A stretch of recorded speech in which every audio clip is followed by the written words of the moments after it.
quite exquisite and most unusual from the home of the spirit quartz. Now typically we have a central quartz crystal surrounded by smaller quartz crystals. Here we have almost and this is what I'm still trying to figure out, it's almost as if there's a Chalcedony core with these druzy quartz crystals dusting it. So when we'll have a look at this side, let me just get this angle right.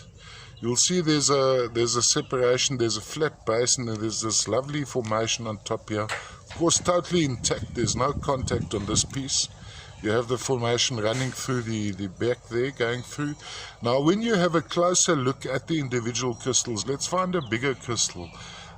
You'll see that there's a color concentration around the inside edges of the crystals, and this of course gets propagated right through. There's almost a third dimension. I think if you put a strong light from behind, you'll actually be able to see through this. There's a little bit of reddishness, come brownishness, which would be hematite in stages of oxidation as an inclusion. And then maybe on a third dimensional view you'll see what the undertone here is, but I wouldn't be surprised to find chalcedony as a core, even though I haven't seen chalcedony per se, the botryoidal chalcedony from the Book deposit. But at the end of the day we are talking about quartz.